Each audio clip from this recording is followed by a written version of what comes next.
It was another busy night all across the Loop here in downtown Chicago. Large crowds gathering for that Mag Mile Festival, and we have noticed that amplified police presence from the Chicago Police Department. Officers patrolling the entire area, specifically here on State Street where we saw that shooting happen just last night. We talked to people who went to that festival. They said they were not going to let that shooting deter them from enjoying this day. We had 700 additional officers on top of the 1st Police District present.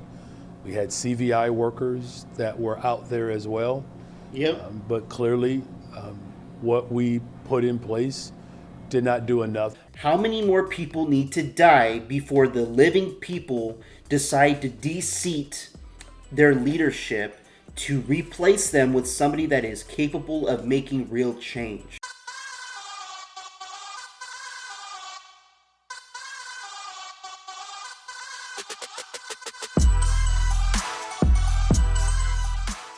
Downtown Chicago was filled with large crowds once again tonight as CPD continues to investigate 2 separate shootings that killed a 14-year-old boy and injured 8 others on Friday night. CPD with an increased presence tonight all across the city. I ain't never seen nothing like it. I ain't gonna lie, I ain't never seen as many polices downtown. Families coming out for the Mag Mile Festival tonight say they made sure to be aware of their surroundings, but would not let those shootings stop them from enjoying the day. I think knowing the peace of mind that it's such a controlled environment and there's so many of us, I think we were okay coming. We were excited to still come. The first shooting happened. I understand people out there, especially in this Chicago area, people are, satisfied that police are there. They're showing their police presence. It's the way she said it, controlled area.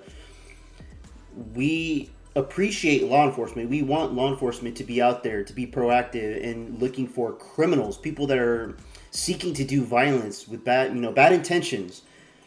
But we, the people that, are law abiding, we do not want to change the dynamic of this country into being in so many controlled spaces where we are allowing law enforcement to control everybody's movements to ensure the safety, to use it as a safety net. We want to be able to walk around without law enforcement in view. We want to be able to, live our lives comfortably in peace, knowing we can just walk down the street without having to see law enforcement. And when a situation rises where crime is about to happen or is in the process of happening, then we call the police to respond. That's the way we should want it to be. We do not want to be ran and controlled by a law enforcement force in this country. I know that's not her intentions of what she said in the video, but I just want to say that, I just wanted to clarify that. Right in front of ABC7 State Street Studio and the Chicago Theater around 10 p.m., injuring 7 teenagers ranging from 13 to 17 years old. Then about 40 minutes later, and just around the corner on Dearborn, another shooting took the life of a 14-year-old boy, while an 18-year-old man was taken to the hospital in critical condition. Police have not revealed the motives behind the shootings and are still trying to figure out if they're connected. Meanwhile, Mayor Brandon Johnson expressing his frustration today while explaining the public safety plan they had in place. We had 700 additional officers on top of the 1st Police District present. We had CVI workers that were out there as well. Yep. But clearly, what we put in place did not do enough. Mayor Johnson says Mayor Johnson's an idiot. Listen, this is why the National Guard needs to be in Chicago to help really control the situations, especially when Mayor Johnson is spewing these BS. He's not really encouraging law enforcement there to do their jobs proactively. Yeah, just stand out there. There's people that live in Chicago that have said many times in many clips that when stuff happens in Chicago and cops are there, they just stand by and they do nothing. And it's almost equivalent to how it is in California, where if something happens, cops just look away. Unless a gun is involved or if there's a dead body involved, then the cops will do something.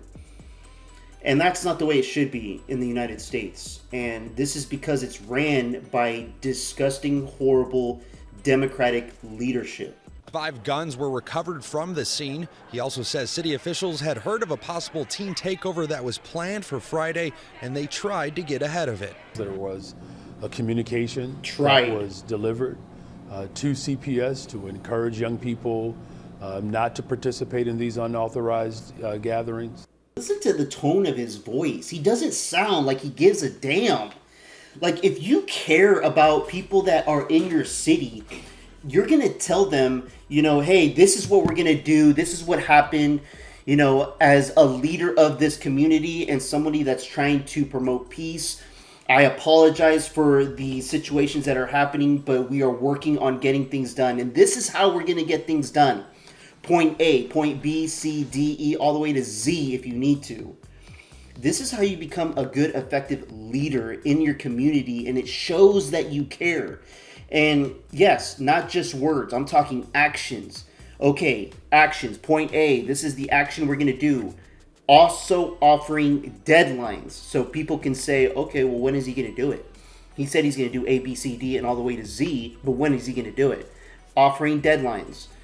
And if those deadlines are not met, this is when the people need to look at Mayor Johnson and say, no, step down. We need somebody to step in to tell us that he's going to do things for us and then follow through with actions, with deadlines, so he can show the people that he actually cares about making things safe for the community. You know, I feel bad for the 14-year-old kid that got killed in Chicago. There's so many that have got killed in Chicago and throughout the country, and what the family and friends have to go through and seeing these, you know, go live all across the news networks. It's very sad, and condolences to all those people. But what do we do to move forward? How do we prevent this from getting the next 14-year-old kid? What do? We need an plan of action.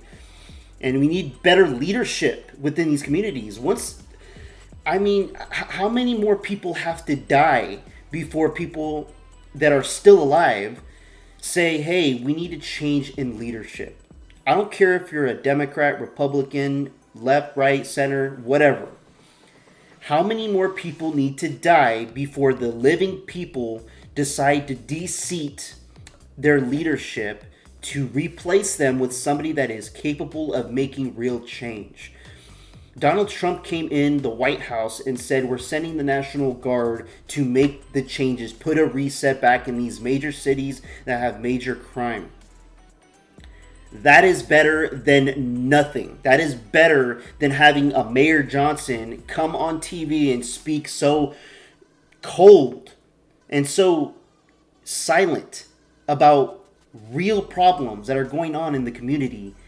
And he's just like, yeah, you know, we put 700 million cops out there, and, you know, unfortunately, you know, it didn't work. But dude, get out of here. You're done. He's been done, and why he's still there is beyond me. And, you know, I seen a couple memes about how he's saying that Chicago is so safe, yet he's walking around with a bulletproof vest and 20 people that are armed guards around him. Like, and I don't know if that's not necessarily true, but it was just a meme that I saw.